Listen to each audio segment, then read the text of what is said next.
আসসালামু আলাইকুম। আপনাদের মাঝে আমি আসলাম। দেশ ও বিদেশি যারা আছেন সকলকে জানাই আন্তরিক শুভেচ্ছা, ভালোবাসা রইল সকলের প্রতি। আসলে আমি যে ভিডিওটা করতেছি বা কিসের উদ্দেশ্য আপনারা একটু স্কিপ করে দেখবেন না। ভিডিওটা শেষ পর্যন্ত দেখবেন যে আমি কি বলতেছি বা কি। আসলে মানে বলার উদ্দেশ্য হলো আমাদের সিলেটে একটি ওই যে সাদা পাথর নিয়ে কিছুদিন আগে দেখি যে ভাইরাল বলতে কি যে সিলেটে পাথর নাকি সাদা পাথর লুটপাট করে নিয়ে যাচ্ছে, রাজনীতির সাথে জড়িত আছে যারা তারা। আসলে কি রাজনীতির সাথে তারা জড়িত আছে কিনা না জানি না। তো যারা প্রকৃত রাজনীতি করে তারা কিন্তু এগুলো করতে পারে না বা করেও না। আসলে একটা রাজনীতি ভাবমূর্তি নষ্ট করার জন্য বিভিন্ন গোষ্ঠীর লেগে থাকে। আসলে ঘটনা হয়েছে কি আপনারা যারা করতেছেন বা সাদা পাথরগুলা উঠে নিয়ে যাচ্ছেন, আসলে আমাদের এই যে পর্যটন হিসাবে সিলেট কিন্তু স্বীকৃতি পেয়েছে। এটা অনেক আগের থেকে বা ব্রিটিশ আমল থেকে এটা পেয়েছে। আসলে জাফলং বা ভোলাগঞ্জ এবং শাহজালাল মাজার আছে বিদায়, চা বাগান আছে বিদায়, শ্রীমঙ্গল অনেক দূর দূরান্ত থেকে লোক আসতেছে বা যাইতেছে, এমনকি বিভিন্ন বিদেশ থেকেও লোক আসতেছে দেখার জন্য। আসলে জায়গাটাও দেখার মতন।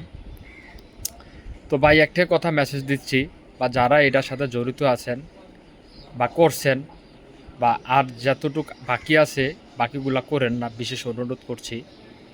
আর যদি রাজনীতি বা কারো যদি প্রভাবে যদি কাজগুলো করে থাকেন, যারা যে দল হোক না কেন, দলের যে বিশিষ্ট যে ঢাকা কেন্দ্রীয় নেতারা আছেন, সকলে আপনারা তাদের যে কোনো ব্যবস্থা নেওয়ার উচিত বা নেবেন, বা আইন শৃঙ্খলা বাহিনী যা পদক্ষেপ নেওয়ার দরকার নেবেন, কারণ এটা আমাদের একটা সোনার হরিণ।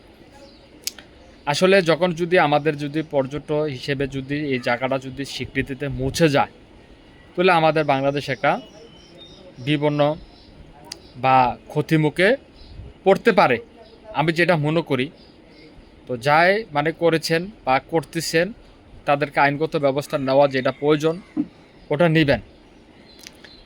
এমনও হইতে পারে কেউ এটা আমাদের সাথে অনেকে জড়িত না, তাকে ফাঁসানোর জন্য বা তথ্য নিশ্চিত করে বা যে দোষী তাকে আইনের আওতা নিয়ে আসবেন। আর যারা রাজনীতির সাথে যদি এটা যদি জড়িত থাকেন, তাদেরকেও বলছি আপনারা এখনও সচেতন হন বা এগুলাতে বিরত থাকেন। দলের যে কোনো ভাবমূর্তি নষ্ট করবেন না। আর বিশেষ করে আমাদের মাননীয় উপদেষ্টা ডক্টর মোহাম্মদ ইউনূস স্যারকে বলছি, আপনি বিশেষ করে একটা টিম গঠন করে যারা করেছে তাদেরকে আইনগত ব্যবস্থা নেন, এবং আমাদের যে পর্যটক হিসাবে যেই সুনামগঞ্জ এমনকি শ্রীমঙ্গল এমনকি আপনার শাহজালাল মাজার, সাপরাল মাজার এগুলো আছে, এগুলো আপনারা দেখেন, নজর দেন।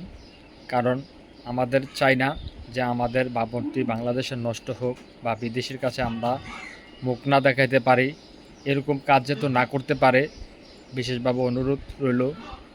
আর আমার দেশের বাসী সকলকে বলছি, আপনারাও এটা যে যেখান থেকে আছেন প্রতিবাদ করেন। আমাদের সিলেটবাসীকে বা সচেতন হওয়ার জন্য বলছি, আপনারা যে হোক না কেন আপনারা প্রতিবাদ করেন। পর্যটক হিসাবে যে জায়গাটা স্বীকৃতি লাভ করেছে বিগত অনেক দিন যাবৎ ব্রিটিশ আমল থেকে, এটা এখনও থাকুক, এটা আমরা চাই। আমরা দূর দূরান্ত থেকে যাই শুধু এই সিলেটের সাদা পাথর দেখার জন্য এবং সাপলাল শাহজালাল মাজারের জিয়ারত করার জন্য। এরপরে আমরা যাই সিলেট চা বাগান ঘোরার জন্য, দেখার জন্য। তো যাই আপনারা করতেছেন, সব জায়গাতে প্রতিবাদ করেন।